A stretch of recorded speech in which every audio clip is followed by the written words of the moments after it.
That's my wife back there leading the clapping. How are you? What an unbelievable event this is. Getting 1,800 people together at a Catholic social justice event has been absolutely inconceivable for most of my 40 years working in church-based peace and justice. We were more likely to fill phone booths than Marriott ballrooms when we got together. So my hearty congratulations to Chris and the Ignatian Solidarity Network for this great achievement. And I'm trying to get my slides working. Are they working? No slide. Anybody? Okay, the slides aren't working. Now are they working? Hey, gotta go back. All right. Okay, let me say, before I even start talking about the slides, I expect that this gathering is disrupting a lot of lives. But I would say that disruption on behalf of justice is a blessed thing. I know I have lived it. I want to tell you about a couple saints who disrupted my life.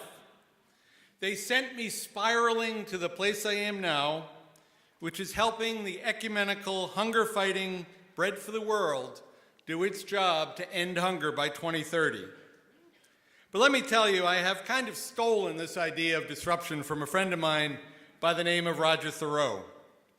Roger just published a terrific book. Is that slide working? Okay, it doesn't look good there, so I just wanted to make sure. Okay, so Roger just published a terrific book entitled The First 1,000 Days, a Critical Time for Mothers and Children and the World. Roger spent over 20 years as an international correspondent for the Wall Street Journal. He covered the fall of the Berlin Wall and the crashing down of apartheid. And for fun, he covered 10 Olympic Games for the Journal. But then he covered the Ethiopia famine of 2003.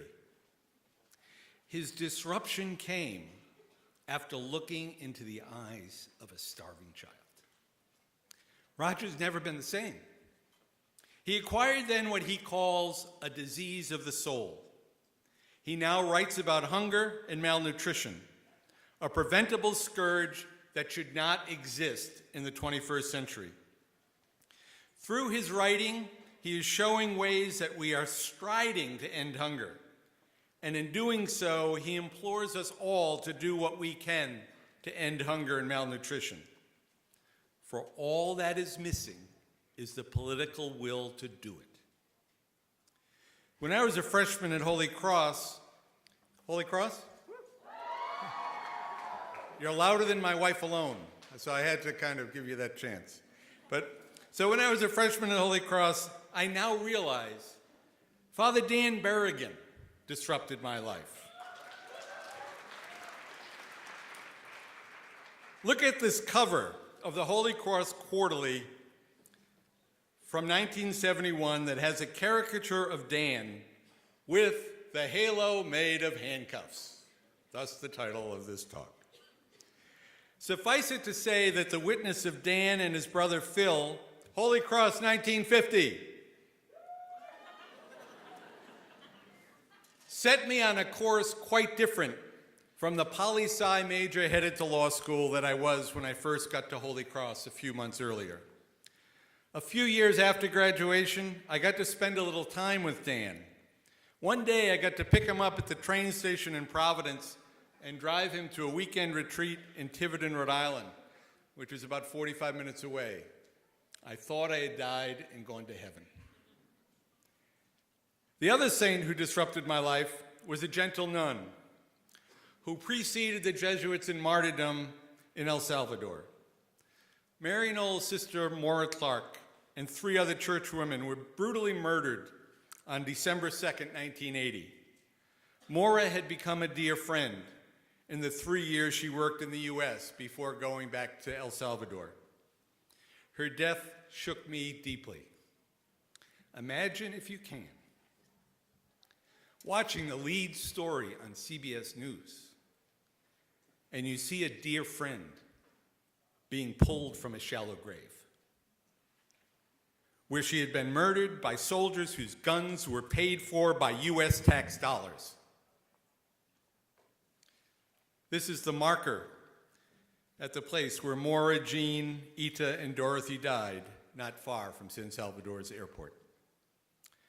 So Dan's witness in writing, it seems, started me on a disruptive spiral, while Maura's sacrifice has provided me with the sustenance to go the distance.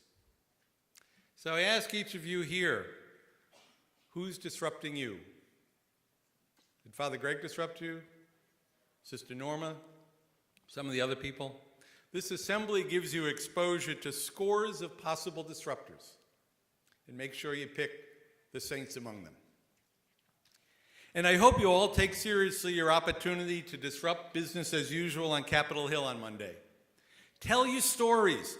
Be part of the disruption that says things have to change in a just way for victims of unjust immigration laws and the horrors of mass incarceration. And finally, I hope you'll do your part to end hunger by 2030. Roger's book stresses how critical nutrition is in the first 1,000 days of a child's life. Right now, 1 out of 4 children in the world are stunted. Besides the physical effects of stunting, they are stunted mentally. Look at the brains of the normal and malnourished children. The holes in that brain on the right can never be fixed. The child will never reach his God-ordained potential. So, if you will, with all you're doing this week, send a message to Congress to fully fund maternal and child nutrition. And let me say, to conclude, you guys give me so much hope. As Dr. King said, the arc of history bends slowly, but it bends toward justice.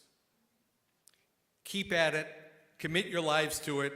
There's still a lot of bending to do. Thanks.